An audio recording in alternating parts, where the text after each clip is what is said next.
फरद का शौहर मजदूरी करता था और इसके बच्चे मोबाइल लेने की जिद करने लगे तो फरद ने शौहर पर दबाव डाला तो इसने बच्चों को किस्तों पर मोबाइल लेकर दे दिया और इंटरनेट का पैकेज लगवाने की जिद करते तो बाप मना करता तो फरद कहती बच्चों की जरूरियात पूरी करो वरना मैं तलाक दे दो, मैं किसी अमीर आदमी से शादी कर लेती हूँ।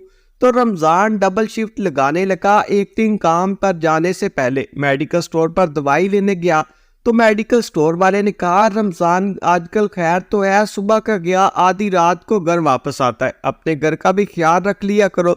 जब मालिक घर पर ना हो तो चोर अचक्के घर का रास्ता देख लेते हैं। स्टोर वाले की आवाज मानी खींचती, अगर तुझे मेरी बात पर यकीन नहीं तो 2 घंटे बाद जाकर अपने घर देख लेना। जब रमजान अचानक घर पर दाखिल हुआ तो घर में सन्नाटा छाया था। जब फरद का शौहर रमजान घर में दाखिल हुआ, दिन भर की मजदूरी के बाद वो आज रात 9 बजे वापस पहुंचा था।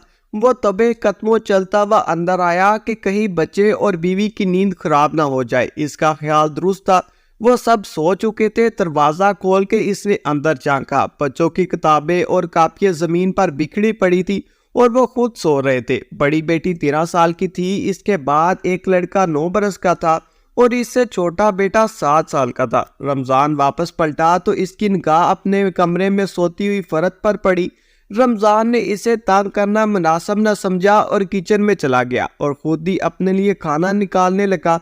पतीले के अंदर ठंडी यक पड़ी दाल थी। रमजान ने प्लेट में डाली और रोटी तलाश करने लगा। डब्बे के अंदर रखी से आधी रोटी मिल गई जो बर्फ का टुकड़ा लग रही थी। रमजान ठंडी सांस लेकर अपना खाना लेकर वहीं किचन में बैठ गया। खाने के दौरान ही पानी का गिलास गिरने से जोरदार आवाज आई तो अंदर लेटी फरद चौंक कर उठी और बाहर निकल आई। एक तो आधी रात को घर आता है और आते साथ ही जमाने भर का कूड़ा फैला देता है, ना किसी को सुकून से जीना देता है और ना मरने देता है। सारा दिन की थकियारी अभी दवा खाकर सोई ही थी। ऐलान करना जरूरी था कि वापस आ गया हूँ। फरद ने रमजान का ना हाल पूछा ना अहवाल पूछा और बस चिड़चिड़ा कर शुरू हो गई। रमजान शर्मिंदा सा हो गया। फरद के सामने सफाइयां देता न थकता क्योंकि फरद बेहद खूबसूरत थी और कम उम्र थी, जबकि रमजान खुद 40 बरस का था। इसकी किस्मत अच्छी थी कि रिश्ते करवाने वाली ने फरद की शादी इससे करवा दी, लेकिन जब फरद ब्याह कर आई तो घर की हालत देखकर वो घबरा गई।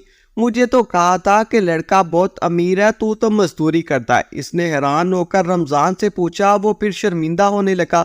यह हकीकत थी कि इसके घर अगर एक वक्त का खाना पकता तो दूसरे वक्त के लिए सोचना पड़ता, लेकिन फरद ने जी जान से मेहनत शुरू कर दी थी और वो मजदूरी पर सुबह निकलता तो रात के वक्त वापस आता कि ज्यादा पैसे इकट्ठे करके ला सकूं। लेकिन फरद इसकी किसी मेहनत से खुश ना थी। अभी भी वो चिढ़कर रूम में जाकर लेट गई। रमजान ने खुद ही बर्तन समेटे और कमरे में आकर लेटा। थकन से इसका चूर चूर बदन दुख रहा था। बच्चे आजकल बहुत जिद कर रहे थे कि इन्हें मोबाइल चाहिए। पड़ोस वाली सलमा ने अपने दोनों बच्चों को अलग-अलग मोबाइल दिए और इसके शौहर ने दुबई से बेचे हैं। हमारे बच्चे असासे कमतरी का शिकार हो जाते हैं, इन्हें भी मोबाइल चाहिए। अपने रोज वाली बात छेड़ ली तो रमजान सर पकड़ कर बैठ गया। मोबाइल बहुत महंगे हैं और मेरी मजदूरी में तो मुश्किल रोजी रोटी पूरी होती है, मोबाइल इन्हें कहाँ से ला कर दूं। इसकी बेबसी का भी फरद पर कोई असर नहीं था। वो एकदम चलाने लगी। अगर नहीं औलाद ले पाई तो इसे पैदा करने की क्या जरूरत थी, सिर्फ रोजी रोटी ही तो जिंदगी नहीं होती। बच्चों की सारी पढ़ाई अब मोबाइल से ही होती है। मुझे नहीं पता, बस बच्चों को मना करके थक चुकी हूँ। इन्हें मोबाइल दिलाओ, अपने आप को बेच कर दिलाओ, फरद ने गुस्से से कहा और सोने के लिए लेट गई। जबकि रमजान की सारी नींद उड़ चुकी थी। वो वहीं बेड की पुश से टेक लगाए आंखें बंद किए हुए बैठा रहा और वहीं गर्दन लटका कर सो गया। सुबह भी फरद ने इसे ठीक तरह से बात नहीं की, बल्कि इसके तीनों बच्चे भी इसे नजरअंदाज कर रहे थे। वो बुलाता तो पास ना आते तो लड़का तो सीधे मुंह जवाब ही ना देता। रमजान पछताने लगा कि काश वे बच्चे को मोबाइल दिला ही देता, लेकिन इसके पास इतनी रकम थी ही नहीं। बच्चे महंगा आईफोन मांग रहे थे जो कि इसकी जेब से बाहर था। पूरा दिन और रात सोचने के बाद आखिरकार इसने फैसला कर लिया। वो घर से निकला और इलाके के काउंसलर से 10,000 रुपये आधार मांग कर ले आया। बच्चों को अगले दिन ही मोबाइल की दुकान पर ले गया। भाईजान कोई सस्ता सा मोबाइल दिखा दे जिस पर बच्चों के स्कूल का काम हो जाए। रमजान ने दुकान वाले को कहा तो इसने 2-3 मॉडल सामने रखे। बड़ी लड़की और लड़का दोनों ही मोबाइल उठा कर देख रहे थे। ये तो बेकार से है, बाजी सलमा की चाची के पास बेटे के मोबाइल बहुत अच्छा है। इसके बेटे ने मोबाइल पीछे हटा दिए और दुकानदार को बताने लगा कि वो मोबाइल किस तरह की है। दुकानदार समझ गया। इसने रमजान को देखा, जनाब ये बच्चे आईफोन मांग रहे हैं। रमजान की सीटी गुम हो गई थी। दुकानदार ने आईफोन निकाल कर बच्चों के सामने रख दिए। बच्चों ने लेकर मोबाइल उठा लिया। हाँ भाई यही है, लेकिन इसकी कीमत 1 लाख रुपए है। रमजान ने अपना सर पकड़ लिया। वो तो जेब में 10,000 रुपए रख कर आया था। ऐसे में वो 1 लाख रुपए का मोबाइल कहाँ से दिलाता। मगर दुकानदार शरीफ आदमी था। इसने रमजान की कैफियत भांप ली। फिक्र मत करो, मुझे हर महीने 5,000 रुपए किस्त देकर दे देना। इस तरह ये मोबाइल आप खरीद सकते हो। दुकानदार ने मुश्किल आसान की तो रमजान ने सुख का सांस लिया। 10,000 रुपए एडवांस इसे पकड़ाकर वो मोबाइल घर ले आया। घर की गली मुड़ते ही इसे अजीब सा महसूस हुआ। इसे यूं लगा जैसे अभी अभी इसके घर से कोई निकल कर दाएं तरफ गया है।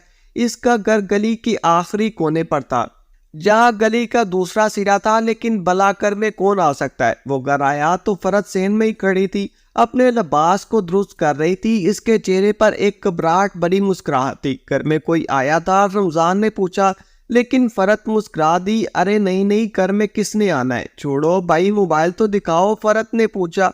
बच्चे बेहद खुश थे, लेकिन इस खुशी में इन्हें बाप का शुक्रिया अदा करना गवारा न किया। वो अंदर कमरे में घुसे मोबाइल बारी बारी चला रहे थे। रमजान तो इसी खुशी में था कि फरत खुश है, लेकिन इसकी खुशी आरज़ी थी। अगले दिन वो मजदूरी करके घर आया तो इसकी तबीयत खराब थी। लेकिन आगे घर में फरत और बच्चों के मूड एक दफ़ा फिर खराब थे। अब्बा ये खाली डब्बा हम लोग क्या करेंगे, इसमें जब तक नेट पैकिंग नहीं होगा तब तक ये मोबाइल किसी काम का नहीं। बच्चों ने मोबाइल रमजान के सामने पटका तो इसका रंग उड़ गया। खुद फरत भी मुंह बनाए बैठी थी। कोई काम ढंग से नहीं करते। इंसान को इतना भी गरीब नहीं होना चाहिए कि बीवी बच्चों की जरूरियात ही ना पूरी कर सके। सालों बाद एक चीज लाई है, और वो भी आधी अधूरी बगैर नेट के। इस मोबाइल को बच्चे क्या करेंगे। फरत एक दफा फिर शोर मचाने लगी। रमजान बेबस हो गया था। मैं पहले मोबाइल पैसे किस्तों पर लेकर आया हूँ, नेट कैसे लगवाऊंगा, इसका अच्छा खासा खर्चा है और हर महीने बकायदा पैसे भरने होते हैं। मेरी मजदूरी के पैसों में इतना गुजारा नहीं होता। वो मुश्किल महीने के 30-35 हज़ार रुपये बनाते थे। रमजान की आंखों में आंसू आने लगे, जबकि फरत एक दफा फिर लड़ने के मूड में आ गई थी। तुमसे शादी करके तो मेरी जिंदगी बर्बाद हो गई है, हर खुशी के लिए तरसती रहती हूँ। मैं कुछ नहीं जानती, घर में नेट का बंदोबस्त करो, वरना मैं अपने बच्चों को लेकर मेके चली जाऊंगी। मुझे तुम्हारे जैसे शख्स के साथ अब नहीं रहना। मैं गुजारा कर कर के थक गई हूँ। तलाक चाहिए मुझे। फरत की बात पर रमजान सन्नाटे में रह गया। वो अंदर जा चुकी थी, लेकिन रमजान अपना सर पकड़े बैठा हुआ था। फरत ने तलाक की बात पहली दफा नहीं की थी, बल्कि कई दफा पहले भी कर चुकी थी। वो अपने खानदान में जब भी किसी को खुशबाज देखती तो तलाक का शोर मचाने लगती। वो चाहती थी कि रमजान जैसे मजदूरी करने वाले शख्स को छोड़कर किसी अमीर कबीर इंसान से शादी कर ले। इसके ख्वाब ऊंचे थे, अच्छे कपड़े, अच्छे जूते और सोने के जेवरात। वो बड़े घर में रहना चाहती थी और आलीशान गाड़ी चलाना चाहती थी, लेकिन ये सब कुछ देनार रमजान के बस में ना था। हाँ, मगर इसके खानदान में कई घराने ऐसे थे जिनके पास ये सब कुछ मौजूद था। फरत की शक्लो सूरत हसीन थी कि जो कोई भी इसे रमजान के छोटे से घर में देखता तो अफसोस करता, हाय रे फकत तेरी तो किस्मत फूट गई है, किस कदर हसीन है तू, भला ये मामूली कपड़ों में कहाँ जचती है, तेरा तो सारा हुस्न मानत पड़ चुका है। लोग इसे देखकर अफसोस करते तो वो बेचैन हो जाती और इसी शाम रमजान के सामने तलाक का मुतालबा रख देती। आज भी तो यही हुआ था। रमजान बेबसी से उठा और बाहर निकल गया। साथ वाली गली ने सलमा ने नेट लगवाया था। इसका भाई घर में ही मौजूद था। रमजान ने इसे बाहर बुलाकर सारी तफसीलात मालूम की, नेट का सारा खर्चा और तरीकाकार इसने रमजान को बता दिया। हाँ, इसने इतना एहसान किया कि इसने रमजान से कहा कि वो पैसे इसे ला दे, वो घर में सारी तार वगैरह खुद लगवा देगा। अगले दिन रमजान सुबह सुबह मजदूरी पर गया तो शाम 5 बजे एक जगह से फारिग होने के बाद वो दूसरी जगह चला गया। हालांकि इसका जिस्म दर्द और थकावट से टूट रहा था, भूख भी लग रही थी, लेकिन एक दूसरी जगह टंकी की खुदाई करते हुए मुसलसल यही सोच रहा था कि आज नेट के पैसे बना कर ही जाऊंगा। जान तोड़ मुशक्कत के बाद जब रकम इसके हाथ में आई तो इसकी आंखों में आंसू आ गए। वो घर आया तो बच्चे और फरत नींद में सो रहे थे। किसी को एहसास तक न था कि रमज़ान कितनी मुशक्कत के बाद आया। अगले दिन सलमा का लड़का आया और इसने नेट लगा दिया। बच्चे खुशी से उछल पड़े। फरत का मूड भी काफ़ी बेहतर हो गया। इसी खुशी में इसने अपने हाथों से रमज़ान को चाय बनाकर पिलाई, वरना कितने अरसे थे तो रमज़ान खुद ही अपना खाना पीना निकाल कर खा लिया करता। बच्चे सरजोड़ मोबाइल पर गेम्स खेल रहे थे। रमज़ान चतला में तो ताकि ने तो देखता रहा और फिर फरज से बोला, बच्चों का थोड़ा ख्याल रखना, कहीं वो बिगड़ ना जाए। बढ़ती हुई उम्र है और मोबाइल में हर तरह की चीज़ मैसर होती है। रमज़ान की बात पर फरद के चेहरे के जाविये एक दफ़ा फिर बिगड़ गए। तुम्हारे जैसे मजदूर तबके लोगों की यही तो खासियत है कि इनका दिमाग कभी भी साफ सुथरा नहीं होता। तुम तो सारा दिन खुद बाहर गंदी बातें करते रहती हो और इसीलिए तुम्हारे हर किसी पर शक करने की ज़्यादा पुमतियाँ लाने की ज़रूरत नहीं है। वो चिढ़कर उठ गई थी। रमज़ान को अपने कहने पर पछतावा होने लगा। रमज़ान अब सुबह मजदूरी पर जाता तो शाम 5 बजे के बाद दूसरी शिफ्ट भी लगाता। रात 11-12 बजे अक्सर 1 भी बज जाता। रात के बाद वो वापस आता तो फरत और बच्चे गहरी नींद में सो रहे होते। वो थका हारा कभी खाना खाता और कभी भूखा ही सो जाता। फरद को उठकर दरवाज़ा न खोलना पड़े इसलिए वो चाबी अपने साथ ही ले जाता। वो वापसी में बड़े गेट का ताला खोलकर अंदर आ जाता। एक रात वो 10 बजे के करीब फारग हो गया। इसकी तबीयत काफ़ी ख़राब हो रही थी। मज़ीद काम करने की इसके अंदर ताकत न थी। इसने खामोशी से अपना काम अधूरा छोड़ा और वापस आ गया। बड़ी मुश्किल के स्टाफ पैदल चलते हुए घर तक आया और ताले में चाबी लगाई। इसकी पूरी कोशिश थी कि आहट से कोई न जाके। पूरी आहिस्तगी के साथ वो दरवाज़ा खोलकर अंदर दाखिल हुआ और इसे यूं लगा जैसे अंदर कोई जाग रहा है और इसके आने की आवाज़ सुनकर एक हड़बड़ी सी मच गई थी। इसे हैरत हुई कि क्या बच्चे अभी तक जाग रहे हैं। वो बच्चों से मिलना चाहता था। कितने दिन तक गुजर गए थे, इसने बच्चों से कोई बात नहीं की थी। वो भी हर वक्त मोबाइल में ही मगन रहते और रमज़ान सुबह का गया आधी रात को वापस आता। वो धीरे धीरे चलता हुआ बच्चों के कमरे तक आया, लेकिन वहां तो सन्नाटा था। बच्चे गहरी नींद में सो रहे थे। रमज़ान को हैरत हुई।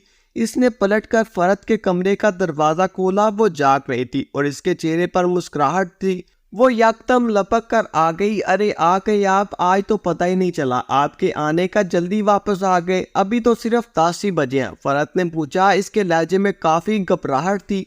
रमज़ान को थोड़ा अजीब सा लगा तो, लेकिन इसे बहुत अच्छा लगा कि फरद ने इसके साथ अच्छे मूड में बात की है। बस तबीयत खराब थी इसलिए जल्दी वापस आ गया। तुम किसी से बातें कर रही थी? मुझे ऐसा लग रहा था, रमज़ान ने पूछ ही लिया। तो फरद ने गिड़गिड़ा कर, अरे नहीं नहीं, मैंने किसके साथ बातें करनी है? यहाँ कौन है? शक कर रहे हो, मुझ पर इल्ज़ाम लगा रहे हो? वो अचानक बिगड़ गई। रमज़ान हक्का बक्का रह गया। फरद तो चलाने लगी थी कि वो इस बदकारी पर इल्ज़ाम लगा रहा है। रमज़ान हक्का बक्का इसकी चलती हुई ज़बान देख रहा था। मैंने ऐसा कुछ भी नहीं कहा, मुझे लगा शायद तुम फ़ोन पर अपने किसी रिश्तेदार से बातें कर रही हो। वो लोग रात देर तक जागते हैं। रमज़ान ने घबरा कर इसे सफाई दी तो फरद गहरी निगाह से इसे देखते हुए नॉर्मल हो गई। तुम बैठो, मैं तुम्हारे लिए पानी लाती हूँ। अब इसे चारपाई पर बिठाकर बाहर निकल गई। रमज़ान पानी का इंतज़ार करने लगा। फरद जाते हुए कमरे का दरवाज़ा अच्छी तरह से बंद कर गई थी। काफ़ी देर वो पानी का गिलास लेकर आई तो इसके चेहरे पर मुतमिन सी मुस्कुराहट थी। इसने पानी का गिलास रमज़ान को दिया। रमज़ान पानी पी रहा था कि अचानक वो चौंका। इसके बिस्तर पर तकिए के पास एक मर्दाना घड़ी पड़ी हुई थी जो अच्छी खासी महंगी थी। रमज़ान को जोर का गोता आया। वो बुरी तरह से खांसने लगा। वो क्या है, क्या क्या मुसीबत है? फरद ने आगे बढ़कर गिलास इसके हाथ से लिया, लेकिन रमज़ान तो कपकाते हुए हाथों से घड़ी उठाकर देख रहा था। ये घड़ी किसकी है? ये यहाँ कमरे में कैसी आई? इसकी आवाज़ कपा रही थी। फरद एक लम्हे के लिए साकत हो गई। इसे कोई जवाब न बन पाया, लेकिन फिर थोड़ी देर के बाद वो सर झटक कर बोली, अब दोबारा से शक मत करने लग जाना कि कड़ी मेरे अब्बा जान की है। वो आए दिन मुझसे मिलने आए थे। वजू करने के लिए इन्होंने घड़ी उतारी तो दोबारा पहनना याद ही नहीं। मैंने संभाल कर यहाँ रख लिया, तुम आओगे तो तुम्हें दे दूंगी। सुबह जाते हुए इनको पहुंचा देना, फिर अपनी कलाई में बांध लो। ये देखो इस तरह कितनी खूबसूरत लग रही है। फरद ने आगे बढ़कर इसकी कलाई में वो घड़ी बांध दी थी। रमजान खामोश बैठा। फरद की बात पर इसे यकीन तो आ गया, लेकिन इतनी महंगी घड़ी इसकी कलाई में बहुत अजीब लग रही थी। सूखे काले मजदूर को लेकर कटे पटे हाथ और इसमें इतनी महंगी घड़ी। फरद के मेके वाले अमीर तो थे और हो सकता है ये घड़ी इनमें से किसी की हो, और रमजान तो फरद की बात पर आंखें बंद करके यकीन करता था। अभी फरद ने दोबारा से मुस्कुराकर पूछा, खाना लेकर आऊं? भूख तो लगी होगी। फरद की बात पर रमजान मुस्कुरा दिया। हाँ ले आओ। फरद खाना लेकर आई और बड़ी देर तक रमजान से बातें करती रही। रमजान खाना खा लिया। जब इसकी आंखें नींद से बंद होने लगी तो वो दाई तरफ लेट कर गया। फरद टटोलती रही, अंगाहों से इसे देखती रही। जब वो गहरी नींद में चला, इसके लबों पर एक इत्मीनान बड़ा सा तासर फैल गया। वो दबे कदमों दरवाजा खोलकर बाहर निकली और किचन के पिछले हिस्से में बने एक छोटे से स्टोर तक चली आई, जिसका दरवाजा इसने बंद करके रखा हुआ था। दरवाजा खोलते इसकी निगाह अंदर गई। वो सामने बैठा था। फरद मुस्कुरा दी। वो सो क्या है, अब तुम बाहर निकलो और अपने घर चले जाओ। फरद की बात पर अंदर बैठा शख्स ने सुकून का सांस लिया। कितने कीड़े और मच्छर है यहाँ पर। आइंदा मुझे यहाँ बंद मत करना। मैं इस तरह की जगहों पर बैठने का आदी नहीं हूँ। और जान छोड़ो अपने इस गंदे मैले कुचाले शोहर की। न जाने कैसे रहती हूँ इससे बदबू भरे शख्स के साथ। वो तुम्हारे लायक ही नहीं है। तुम्हारे हुस्न की कदर तो सिर्फ मेरे जैसा जोर ही कर सकता है। इस बदबख्त को क्या पता कि इसने कैसा लाल छुपा रखा है। सामने बैठा शख्स संडी टांट भरकर कह रहा था। फरद शर्मा कर मुस्कुरा दी। ये राशिद था, इसका कज़न, जो बचपन से इसे पसंद करता था। वो अक्सर रमज़ान की गैर मौजूदगी में घर आया करता और फरद के लिए महंगे तोहफे लाया करता। वो अक्सर फरद को रमज़ान से तलाक लेकर खुद शादी करने की ऑफर भी करता था। शायद फरद मान भी जाती, लेकिन वो आजिज आ चुकी थी। रमज़ान किसी तरीके से इसे तलाक देने पर तैयार ही न था। इसने हर मुमकिन कोशिश करके देख लिया था। ना कोई काम करती और ना ही इसको सीधे मुंह बुलाती, लेकिन रमज़ान तो फरद पर जान देता। अरे वो मेरी घड़ी तो अंदर ही रह गई है, राशिद ने कहा तो फरद ने मुंह बना लिया। पहने दो अब इस जाल को। वो घड़ी मैंने बहाना बना दिया कि वो मेरे अब्बू की है, अब कहीं वो वापस देने ही ना चला जाए, इसलिए मैंने कहा है कि वो ही रख ले। फरद की बात पर राशिद ने कंधे उचका दिए। राशिद फरद पर एक प्यार भरी निगाह डालकर स्टोर रूम से बाहर निकला और महतात अंदाज में चलता हुआ आहिस्तगी से दरवाजा खोलकर बाहर निकल गया। इसकी चाल डाल से लग रहा था जैसे वो पहली दफा नहीं आया, बल्कि वो यहाँ आने जाने का आदी था। फरद काम करके ख़त्म हो चुका था। मुतमिन अंदाज में चलती हुई वापस अंदर आ गई। या रमज़ान के हल्के हल्के खराटे कमरे में गूंज रहे थे। फरद ने एक गहरी सांस ली और नफरत की निगाह से इसे चेहरे पर डाली। किस कदर बदबूदार शक्ल है। ना इसके पास खूबसूरती है और ना इसके पास दौलत। ऐसे बेकार इंसान के साथ रहकर मेरी तो जिंदगी बर्बाद हो रही है। क्या करूं ऐसा कि ये मुझे तलाक दे दे। कुर्सी पर बैठकर वो सोचने लगी। इसे रमज़ान के साथ लेटना भी गवारा ना था। सोचते सोचते वहीं बैठे बैठे इसकी आंख लग गई। फरद के दिल से जैसे रमज़ान का डर निकलता जा रहा था। रमज़ान घर आता तो अक्सर इसके घर में कोई ना कोई मर्दाना चीज़ पड़ी होती। वो फरद से पूछता तो वो मुस्कुरा कर कहती कि इसका कोई रिश्तेदार आया था और वो यहाँ भूल गया है। कभी सिगरेट का टोटा, कभी हाथ में पहनी हुई अंगूठी और कभी मर्दाना रुमाल। लेकिन रमज़ान ने कभी फरद पर शक नहीं किया था। वो इस पर अंधा एतमाद करता। बच्चे मोबाइल और नेट में इतने गहरे हो चुके थे कि इन्हें बाप से कोई सरोकार ही नहीं था। रमज़ान भी जल्दी घर आ जाता तो वो मोबाइल में सर दिए बैठे रहते। रमज़ान के पुकारने के बावजूद बस कड़ी तो कड़ी इसका हाल अहवाल लेते और वापस अंदर कमरे में जा घुसते। रमज़ान दिन ब दिन तन्हाई का शिकार होता जा रहा था। फरद रोजाना नए लिबास पहनती और ना जाने कहाँ से निकाल कर जेवर भी पहन लेती। रमज़ान हैरान होता है, अब तुम्हें किसने दिया है? मैंने तो नहीं दिया। वो पूछा तो फरद चिढ़ कर कहती, हाँ तुम्हारी तो औकात कहाँ है इतने महंगे कपड़े और जूते दिलाने के। ये तो मेरे घर वाले आते हैं तो तोहफातन ले आते हैं। शुक्र है, वरना मैं तो फटे पुराने कपड़ों में ही अब तक घूम रही थी। वो चिढ़ कर जवाब देती तो रमज़ान बेचारा शर्मिंदा सा होकर रह जाता। तोड़ मशक्कत करने के बावजूद भी बस इतना ही कमा पाता कि दाल रोटी पूरी कर सके, मोबाइल की किस्तें दे सके और हर महीने बिजली, गैस और नेट का बिल भर सके। मगर फरद इस पर भी नाखुश थी। एक रोज रमज़ान सुबह मजदूरी पर जाने के लिए घर से निकला। इसका गला कुछ खराब हो रहा था। इसने सोचा करीबी मेडिकल स्टोर से अपने लिए 2 गोलियां ले लेता हूँ, वरना पूरा दिन काम करना महाल हो जाएगा। मेडिकल स्टोर इसके गली की नुक्कड़ पर था। इसने जाकर दवाई तलब की तो स्टोर वाला इसका पुराना जानने वाला था। इसने दवा तो निकाल कर दी, लेकिन साथ ही गहरी निगाहों से रमजान को देखने लगा। क्या बात है रमजान, आजकल तो सुबह का गया आधी रात को घर वापस आता है। अपने घर का भी ख्याल रख। जब मालिक घर पे ना हो तो चोर अचके घर का रास्ता देख लेते हैं। स्टोर वाले की आवाज मानी खेज थी। रमजान यकदम चौंक गया। क्या कहना चाह रहे हो? तो स्टोर वाला दाएं बाएं देखते हुए थोड़ा सा आगे हुआ और रमजान के कान में सरगोशी से कुछ बताने लगा। रमजान सुनता जाता और इसका रंग उड़ता जाता। आखिरकार वो बिल्कुल खट्टे की तरह सफेद पड़ गया। ये तुम क्या कह रहे हो? ऐसा नहीं हो सकता, मेरी बीवी इस तरह की नहीं है, रमजान ने कमजोर सी आवाज में कहा। तो स्टोर वाले ने कंधे उचका दिए। तो ऐसा कर, आज काम पर न जाने की बजाय मेरे घर में छुप जा। मेरे घर वाले तो वैसे भी पंजाब गए हुए हैं। जिस वक्त तुझे इशारा करूंगा बाहर निकल आना और अपने घर जाकर खुद देख लेना। जो कुछ मैंने कहा अगर वो सच हुआ तो मेरा नाम बदल देना। स्टोर वाले की आवाज में सदाकत थी। रमजान के ऊपर तो जैसे कोई आसमान टूट पड़ा, मगर जो कुछ स्टोर वाले ने बताया था इसे नज़रअंदाज करना आसान न था। इसलिए ना चाहते हुए वो स्टोर वाले के साथ इसके छोटे से घर में जाकर बैठ गया। 2 घंटे का वक्त इसने किसी तरह टहलते टहलते गुजारा। वो स्टोर वाले के सिग्नल का इंतजार कर रहा था। 10 बजे तो स्टोर वाले ने लपक कर घर के अंदर चल आया। जल्दी जाओ, जो कुछ मैंने कहा है जाकर अपनी आंखों से देख ले। बच्चे तेरे स्कूल जा चुके हैं और घर में तेरी बीवी अब तक अकेली थी, लेकिन अब इसके साथ कौन है ये तुझे जल्द कर जाकर पता चल जाएगा। स्टोर वाले की बात पर रमजान उठा, मगर इसे लग रहा था इसके कदमों तले जमीन ही नहीं है। मरे मरे कदमों से चलता हुआ अपने घर के दरवाजे पर पहुंचा।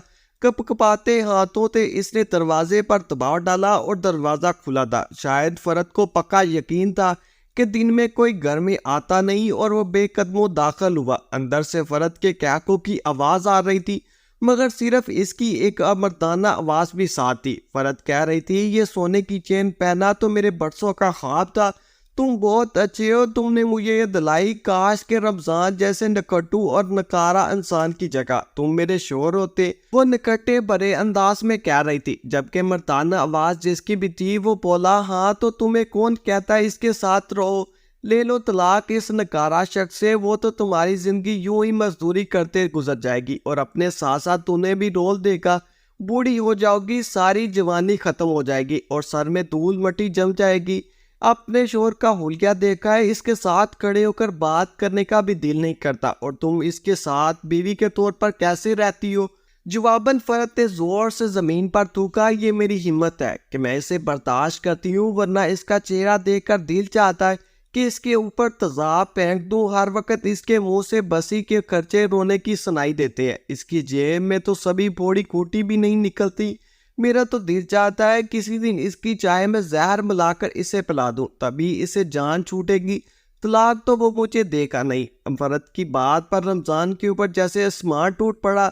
इसकी आंखें धुंधला सी गईं। वो बेकदमों आवाज से चलता हुआ कमरे के सामने आया। सामने का मंजर देखते हुए इसके कदमों तले से एक दफा फिर जमीन निकल गई। इसका दिल जोर से धड़का, जैसे अभी बाहर निकल जाएगा। सामने चारपाई पर फरद बैठी हुई थी। इसने अपने साथ मौजूद मर्द के शाने पर अपना सर रखा हुआ था और वो मर्द कोई और नहीं बल्कि सराज था, इनके मोहल्ले का काउंसलर, जिसने रमजान को मोबाइल लेने के लिए कर्ज दिया था। आहट पर वो दोनों चौंके और रमजान को सामने खड़ा देखकर हड़बड़ा कर खड़े होकर, रमजान तुम यहाँ क्या कर रहे हो? फरद के मुंह से घबराहट भरी आवाज निकली, जबकि सराज पहले तो घबराया था लेकिन अब वो मुतमिन अंदाज में खड़ा था। मैं तुम्हें तलाक देता हूँ, तलाक देता हूँ, तलाक देता हूँ। जहाँ जाना चाहती हो चली जाओ अपने इसी आशिक के साथ। मेरे घर में एक बदकिरदार औरत की कोई जगह नहीं है। गरीब जरूर हूँ लेकिन बेज़मीर हरगिज नहीं। रमजान के मुंह से चंद कद जुमले निकले और सारे माहौल पर सन्नाटा छा गया। फरद आंखें फाड़े रमजान को देख रही थी। शायद इसे यकीन नहीं आ रहा था कि इसने तलाक दे दी है। फिर अचानक इसके चेहरे पर खुशी फैल गई। क्या तुमने मुझे तलाक दे दी है? मैं आज़ाद हो गई। मैं अब अपनी ज़िंदगी अपनी मर्जी से गुजार सकती हूँ। चलो सराज, इस घटिया शख्स ने मुझे आज़ाद कर दिया। इसने खुशी से अपने साथ खड़े शख्स का बाजू थामा, जो खुद हैरान निगाहों से रमजान को देख रहा था। अब मैं तुमसे शादी करने के लिए बिल्कुल आज़ाद हूँ, वो खुशी से कह रही थी, जबकि सराज के चेहरे पर परेशानी सी फैलती जा रही थी। इसने अचानक इस जोरदार झटके से अपना बाजू छुड़ा लिया। चल परे हट गलीज औरत, तू जैसी औरतों से कौन शादी करता है? मेरी बीवी नेक और पारसा औरत है, हमारे खानदान की है, मेरी इजाजत के बगैर घर से बाहर कदम ही नहीं रखती। और तू जैसी औरत तो अपने शोहर की गैर मौजूदगी में दूसरे मर्दों को घर बुलाती है। मैं तुझे जैसी औरत से शादी क्यों करूंगा? मैं तो सिर्फ दिल लगी कर रहा था, दूर हट मुझसे। फरद को दूर धकेलता सराज घर से बाहर निकलता चला गया, जबकि फरद के ऊपर तो आसमान जैसे टूट पड़ा था। रमजान ने इसे तलाक दे दी थी और इसका आशिक इसे ले जाने की तैयार नहीं था। राशिद से वो 2 दिन पहले ही शादी का पूछ चुकी थी, लेकिन इसने भी इनकार कर दिया था कि इसकी शादी कहीं और तय हो गई है। वो न घर की रही न घाट की। रमजान उंगली से इसे घर से बाहर निकल जाने का कह रहा था। फरद फूट फूट कर रो रही थी। इसने अपने हाथों से अपना घर उजाड़ लिया था। इसे समझ आ गई थी कि जो तो सिर्फ इसे वक्त गुजारी का जरिया समझते थे, इसकी असल कदर करने वाला तो सिर्फ रमजान था, जिसे खुद इसने अपने हाथों से खो दिया। कहानी कैसी लगी कमेंट करें। शुक्रिया।